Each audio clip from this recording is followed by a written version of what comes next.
जय मल्हार भावांनो, तुम्हाला आज मी सांगणार आहे आपल्या राजमातांचा इतिहास.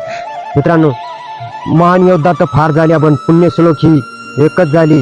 तिचं नाव आहे राजमाता अहिल्यादेवी होळकर. मित्रांनो, आपल्या राजमाता अहिल्यादेवी होळकरांचा इतिहास सांगणार आहे मी तुम्हाला. तर मित्रांनो, पूर्ण व्हिडिओ बघा.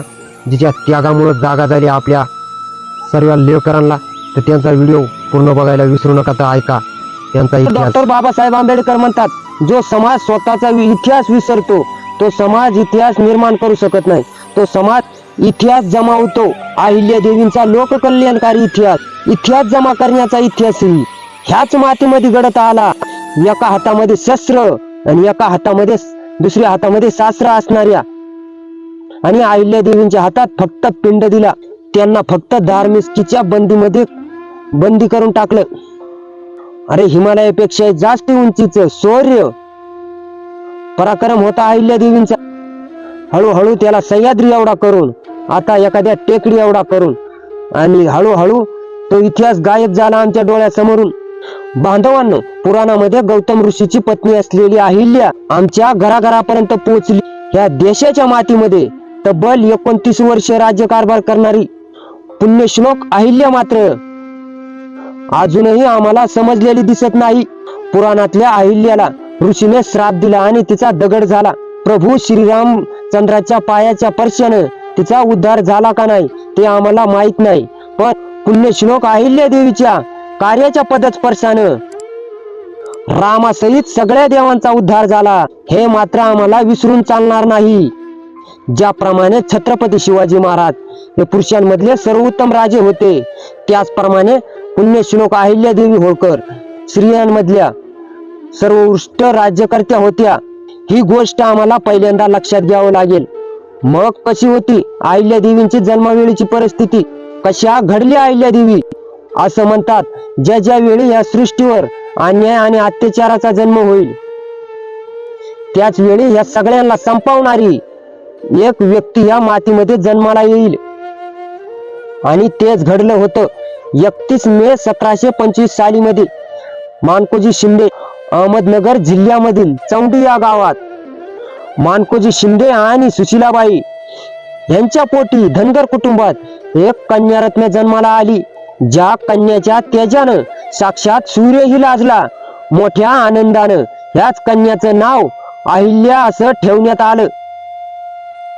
ही तीच अहिल्या जिने सत्याचा मंत्र वापरून विकासाचं तंत्र या हिंदुस्थानच्या मातीमध्ये राबवलं. ही तीच अहिल्या जिने चूल आणि मूल समाजाच्या संपत्तीला जुगारून देऊन एका हातामध्ये शस्त्र आणि दुसऱ्या हातामध्ये शास्त्र घेऊन तब्बल 29 वर्ष राज्यकारभार केला. अहिल्यादेवी होळकरांचे वडील मानकोजी शिंदे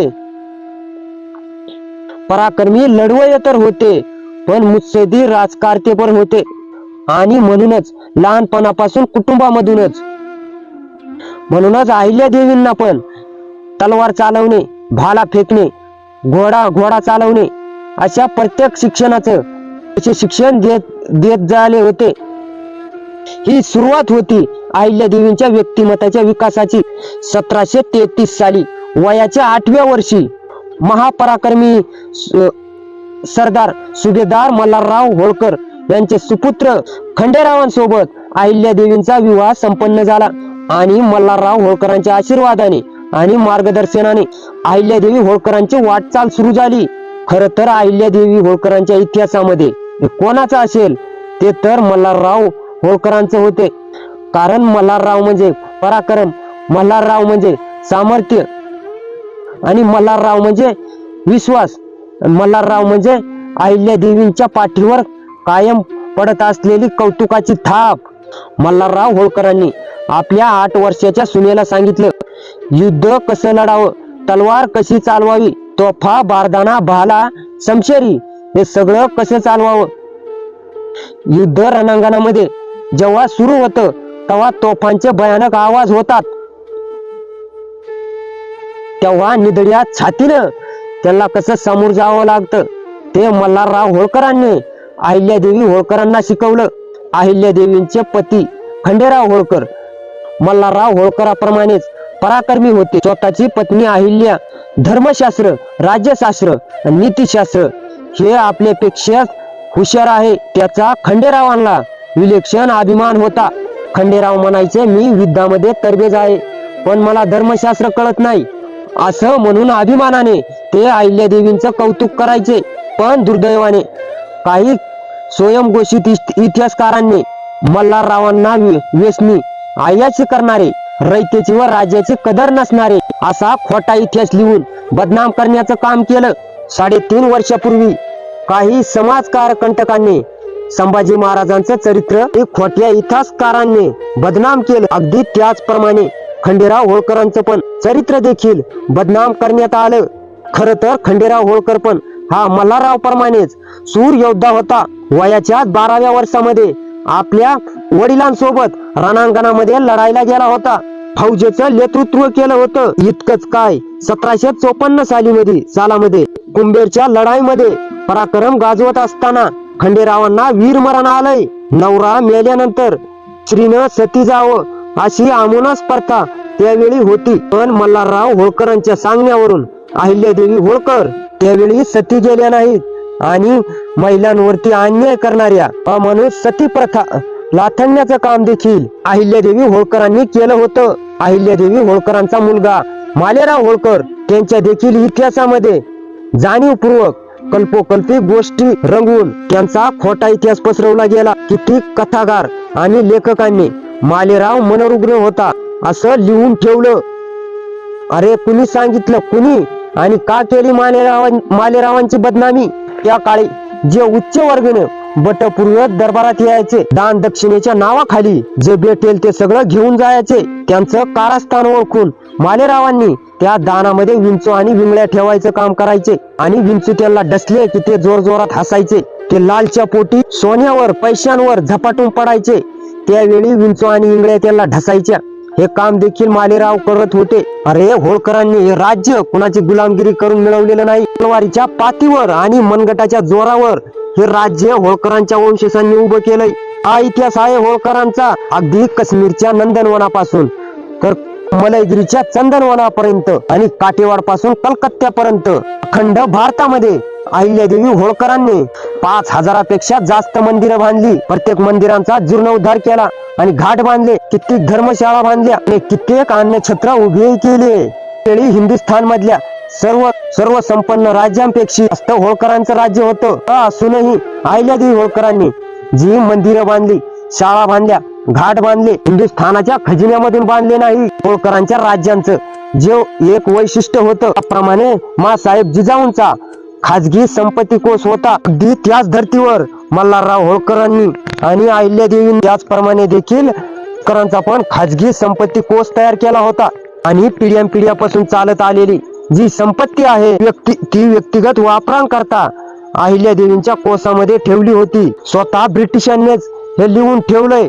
अहिल्यादेवींच्या कोषामध्ये असणारा व्यक्तिगत खजाना हा 15 कोटींचा होता. अहिल्यादेवींनी जी मंदिरं बांधली, घाट बांधले, धर्मशाळा बांधल्या, अन्नछत्र उभे केले, त्यासाठी राज्याच्या खजिन्यातून पैसे घेतले नाहीत. रयतेकडून गोळा झालेला कराचा पैसा घेतला नाही, तर जो पैसा वापरला तो स्वतःच्या खाजगी संपत्तीतून वापरला. हा इतिहास अजूनही अनेकांना माहित नाही. जगात आतापर्यंत सगळ्यात जास्त कौटुंबिक संकट सर्वात जास्त कोणत्या राज्यकर्त्यावर आली असतील ती तर अहिल्यादेवी होळकरांवरच आली. कारण अहिल्यादेवी हयातीत असल्या तेव्हा त्यांचा नवरा खंडेरावांचं निधन झालं आणि सासऱ्या मल्हारराव होळकरांचं पण झालं आणि पुत्र मालेरावांचं पण झालं.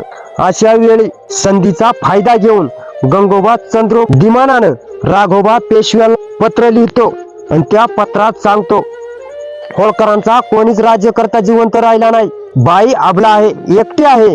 ह्याचा फायदा उचलून त्यांचं हे वैभवी राज्य असणार एकटी बाई असल्याने त्यांचं राज्य हेतू जिंकून घे. आणि आल्या संधीचा फायदा घेऊन तात्काळ 30,000ची सैन्य घेऊन राघोबा पेशवा अहिल्यादेवींच्या राज्यावर चालून आला. अहिल्यादेवींची दूरदृष्टी पहा. अगोदरच आपल्या राज्याच्या स्त्रियांना शस्त्रास्त्र चालवायला शिकवली, लढाईचं प्रकरण दिलं आणि 5000 स्त्रियांची नवीन फौज तयार करून ठेवली होती राजमातांनी. अखंड हिंदुस्थानामध्ये स्त्रियांची फौज तयार करणारी पहिली महाराणी अहिल्याबाई होळकरच होय. पण केवळ तलवार घेऊनच चालत नाही, तलवारी बरोबर बुद्धी चतुर्थी पण मनात चालू बुद्धिता पण पाहिजे. होळकरांच्या राज्यावर चालून आलेल्या राघोबा पेशव्यांना अहिल्यादेवींनी पत्र लिहिलं, मी एक आबलाबाई आहे हे समजू नका. खांद्यावर भाला टाकून तुमच्या पुढे उभी राहील. त्यावेळी तुम्हाला प्रचंड जड जाईल. आणि अहिल्यादेवी म्हणाल्या, आमच्या पूर्वजांनी खुसखुसवी करून हे राज्य मिळवलेलं नाही, अखंड तलवार गाजून राज्य उभं केलंय. माझे हे राज्य हडपण्याकरता तू तुझे 30,000चं सैन्य घेऊन आलाय, पण तुझी ही इच्छा कधीच मी पूर्ण होऊ देणार नाही. आपली भेट लवकरच रणांगणामध्ये होईल. माझ्या आधिपत्याखाली तयार केलेली स्त्रियांची फौज जर मी हरले तर मला कोणी नाव ठेवणार नाही, पण जर तुम्ही हरले तर तुम्हाला लोक म्हणतील एका आपला नारीकडनं हरले. हे झालं तर तुम्हाला जगात तोंड दाखवायला देखील जागा मिळणार नाही. ह्या गोष्टीचा विचार करून मगच लढाईला या. हे पत्र ज्यावेळेस राघोबा पेशव्यांनी वाचलं, अहिल्यादेवींचे आक्रमण शब्द ऐकून राघोबा निम्मा गार पडला. त्याने लढाईचा विचारच सोडून दिला आणि अहिल्यादेवी होळकरांना शरण आला. आपली 30,000ची फौज घेऊन तसाच माघारी निघून गेला. शत्रूला रणात पराभूत करण्याऐवजी पहिल्यांदा मनात पराभूत करायचं असतं, कारण मनात पराभूत झालेला शत्रू रणात उभाच राहू शकत नाही. हे मानसशास्त्र अहिल्यादेवींना अवगत होतं. अहिल्यादेवी होळकरांच्या सामान्य कार्याची दखल देखील संपूर्ण भारतामध्ये घेतली जाते. अहिल्यादेवींनी आपल्या राज्यामध्ये हुंडाबंदीचा कायदा करून सामाजिक सुधारणेला वाव दिला.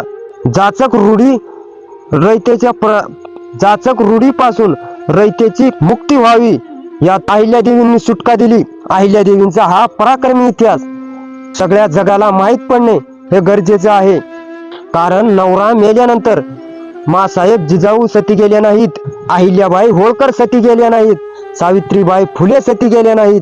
नवरा मेल्यानंतर स्वतःला या महिलांनी जाळून घेतलं नाही, तर समाजातल्या चुकीच्या धार्मिक चालीरीतींना जाळून त्या स्वतः जगल्या. म्हणूनच आज इथल्या स्त्रिया खंबीरपणे उभ्या राहू शकल्या. हा इतिहास होता अहिल्यादेवींच्या पराक्रमाचा. हा इतिहास होता अहिल्यादेवींच्या सामाजिक कार्याचा. हा इतिहास होता अहिल्यादेवींचा राष्ट्रभक्ती आणि राष्ट्रप्रेमाचा. तर मित्रांनो, कसा काय वाटला राजमाता अहिल्यादेवींचा इतिहास? मित्रांनो, जास्तीत जास्त आम्हा धनगर बांधवांच्या लोकांपर्यंत पोहोचवा. त्यांना अजून सुद्धा आपल्या राजमाताचा इतिहास कसा आहे तो माहित नाही.